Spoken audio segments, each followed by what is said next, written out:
Hello everyone, Kingdom Within here. So today I wanted to talk about our flat and stationary Earth. Look at these trolling images.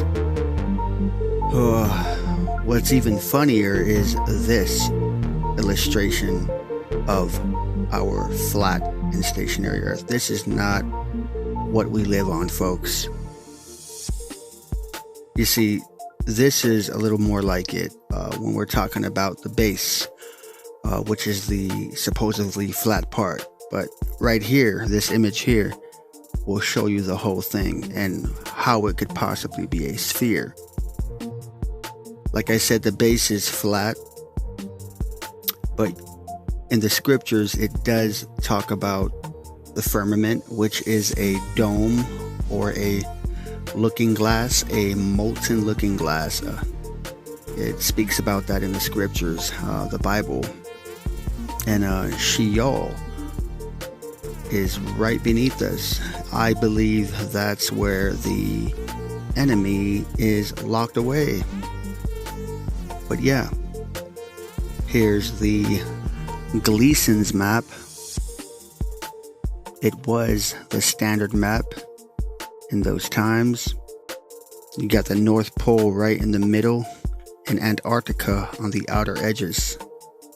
So yeah, which we can't go to.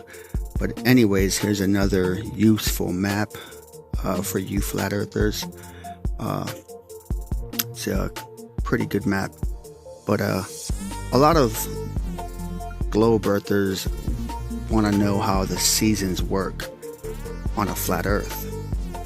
Well, here is an app that I found on Google Play, and this is probably the best way I could show you. If you could see the sun and the moon as it's rotating, see right now at the bottom, the month is in September, and it just keeps going up and up, and as it goes up, the sun and the moon gradually gets closer to winter solstice. And when it gets to that point, it gets somewhere in between summer solstice and winter solstice. And that's most likely your fall season. But anyway, if you can see as it gets closer to December, the sun is getting closer to the tropics. Australia and Africa, Argentina, you could see it. So when that happens, that explains why Australia is the hottest in December. You see how the sun is right above Australia and Argentina? You see that? Africa. This is why it is the hottest around December, January, and February during winter solstice. And if you notice in the middle, it's dark. Right in the middle, which is the North Pole. So for those months, the North Pole remains dark. Now, if you're wondering why the map says time calculator, well, it's really simple. For thousands and thousands of years, all the ancients used a sundial to tell the time. Okay?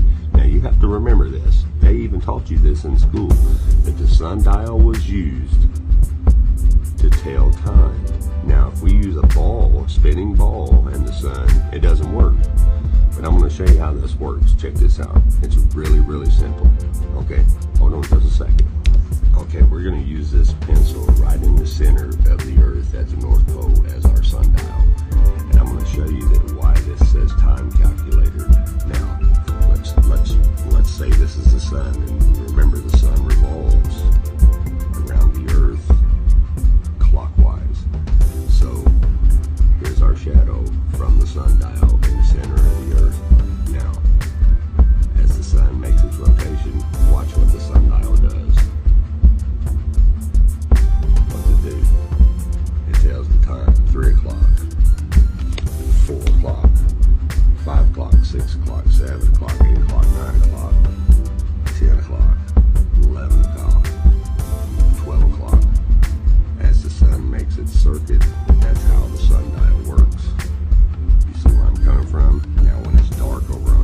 the Earth. It's light over here. You see, the sun has to make that circuit to make that sundial work. It's really, really, really simple, guys. Really simple. That's the only way it can work. The sundial does not work on a spinning ball. So if it doesn't work on a spinning ball, then that should tell you that the Earth's flat. Either the Earth is not flat, and for 5,000 years people were telling time the wrong way. And I don't think that that's very possible at all. Thanks for watching, guys. Awesome footage, right? So that's how a sundial works on a flat Earth. It can't work on a spherical Earth. But anyway, this is another way you can tell that the Earth is flat and stationary, because if it were a sphere, if you were to build a pyramid on a sphere, there would be a curvature at the bottom of the foundation of the pyramid. It doesn't matter how big the sphere is. It could be as big as this ball, and you could try and build something flat, completely flat on it, level. It just won't work. Just like a rainbow. You can't have a rainbow on a spherical Earth. It's just impossible. It can't happen.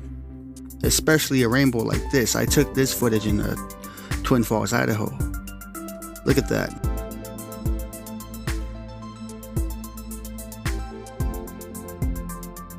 Flat, flat, flat, flat horizons. And this picture here I took from where I was standing. It's about 19-20 miles away. It's called Stansbury Island. And I was about 20 miles away. And this is what Google says. The edge of the Earth as it curves is about 3 miles from viewing point to the edge. Ever stare out at the ocean? The farthest point you can see is about 3 miles out. Huh. Really? Well, let's see about that.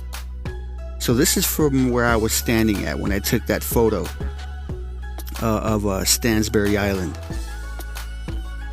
And right now, this is on Google Earth. And it's going to be measuring in miles. So let's go from there to Stansbury Island. This is Stansbury Island, just as I showed you. You can do this yourself. 21 miles. Crazy, right? Anyways, let's enjoy more of this flat footage here.